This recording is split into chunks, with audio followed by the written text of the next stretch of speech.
Bonjour tout le monde, Dominique Lessard. Aujourd'hui, je vous parle de l'application open source PowerToys qui vous permet d'améliorer des fonctionnalités dans Windows 10 ou d'en ajouter. C'est une application extrêmement utile qui vous permet par exemple de renommer plusieurs fichiers en même temps, de changer la taille d'une image directement dans l'explorateur de fichiers, de séparer votre écran en plusieurs zones pour mieux classer vos fenêtres ou bien simplement de lancer des applications de façon extrêmement rapide. Avant de commencer, j'aimerais vous rappeler que vous pouvez aller sur lefiltre.com et vous inscrire à mon infolettre. Je vais vous envoyer tous les vendredis après-midi 3-4 choses qui ont attiré mon attention dans la semaine. Ça peut être n'importe quoi. C'est vraiment le fun. Je vous envoie ça le vendredi après-midi. Ça termine bien la semaine. Lefiltre.com. Et maintenant, on commence tout de suite avec la première fonctionnalité. Pour installer l'application PowerToys, c'est simple. Vous allez sur ce site internet. Je vais mettre le lien en description.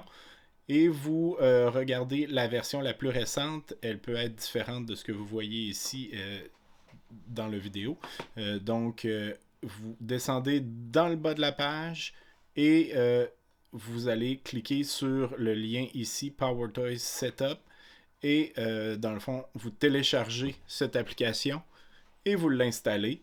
Puis, si vous êtes curieux ici, vu que c'est une application en open source, vous pouvez voir les fichiers de programmation qui sont ici. Une fois votre application installée, pour ouvrir PowerToys, il ne suffit que d'aller ici chercher cette icône. On clique dessus et la fenêtre PowerToys s'ouvre. Petit truc qui peut être le fun pour vous, on peut changer le thème. Donc, je mets le thème foncé ici. Et je commence avec les Fancy Zones qui sont en fait une façon de séparer nos écrans pour mieux classer les fenêtres. Je vais ouvrir l'éditeur pour vous le montrer. Donc, ce que je peux faire, en fait, c'est... on voit ici que j'ai 3 écrans. Je peux diviser mes écrans selon le nombre de divisions que je désire pour classer mes fenêtres. Disons que je prends 3 divisions et j'utilise le mode grille. Je pourrais mettre ligne. On voit derrière les divisions en colonne, en grille. Disons que je mets 4 divisions et que je vais... On peut aussi prendre une grille sous forme de priorité. Donc, 2 petites, une plus grande. Disons que je prends celle-là, grille de priorité.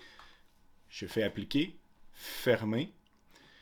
Et là, ce que je vais avoir, c'est la possibilité, en faisant Shift et en déplaçant ma fenêtre, de la placer dans une de mes zones. Donc, disons que je voudrais la mettre ici parce qu'elle est un peu moins importante. Donc, ma fenêtre se place automatiquement. Si je veux la mettre dans la plus grande, je fais ça comme ça ici. Donc, si j'ouvre une autre fenêtre, je pourrais classer celle-là, disons ici, celle-là ici, et travailler de façon ordonnée. Donc, c'est très utile. Je vous montre aussi dans l'éditeur une façon de personnaliser vos grilles. Donc, on crée une grille personnalisée en cliquant ici, en faisant modifier la disposition de la sélection. Et là, ce qu'on va faire, c'est carrément ajouter des grilles à notre convenance. Sinon, je peux nommer ma zone qui va être ma disposition personnalisée. Et puis, j'ajoute des zones. Donc, zone numéro 1, je la place ici. Je peux la positionner comme je le désire. Zone numéro 2 pour être une petite fenêtre en haut ici, comme ça. Zone numéro 3, et ainsi de suite, pour créer ma disposition personnalisée de mon écran. Donc, disons 4 zones comme ça. Hop. Et je fais enregistrer et appliquer. On voit ici ma zone personnalisée. J'applique. Et la même chose, je peux aller travailler avec ma zone personnalisée. Et voilà. Et si je travaille avec plusieurs applications ouvertes, je peux aller les prioriser dans mon écran. Maintenant, j'aimerais vous parler de l'outil pour remapper vos touches de clavier et vos raccourcis. Donc, on va ici dans Keyboard Manager et on a deux outils ici, remapper des touches et remapper des raccourcis. Remapper des touches, ce qu'on peut faire, c'est littéralement demander à PowerToys de, disons, de prendre, si je prends la touche, disons, A, hop, comme ça, je peux lui demander que quand je appuie dessus, elle soit, disons, B. Donc, si je fais ça, quand je vais taper sur A, ça va écrire B. Et je peux faire ça pour n'importe quelle des touches de mon clavier. Et ensuite de ça, je peux aussi aller dans remapper un raccourci. Donc, je pourrais arriver ici et dire, bon, disons que dans Outlook, je voudrais que le CTRL C soit CTRL A, disons. Ben, je fais la même chose. Je viens ici, je fais CTRL C et je tape CTRL A. Donc, CTRL C va devenir CTRL A et je dis pour Outlook. Et je fais OK. Et dans Outlook uniquement, ce raccourci deviendra celui-là. Maintenant, j'aimerais vous montrer le redimensionneur d'images. Donc, un outil extrêmement pratique qui vous permet de redimensionner les images directement dans l'explorateur de fichiers sans avoir à passer par un logiciel comme Photoshop ou autre logiciel. Donc, on va pouvoir redimensionner. Comment on fait ça? Une fois que votre PowerToys est installé et que vous avez activé l'image Resizer, vous allez avoir accès dans votre menu, comme ça ici, en faisant clic droit, à redimensionner les images. Et là, vous allez pouvoir sélectionner une grandeur pour cette image que vous avez préalablement déterminée dans le panneau de contrôle ici.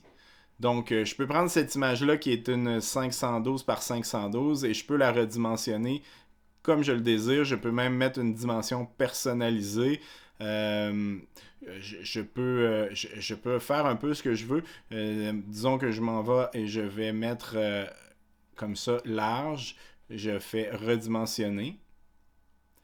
Ben là, on va voir qu'elle a été redimensionnée, mais elle a conservé la proportion. Donc, c'était une image carrée.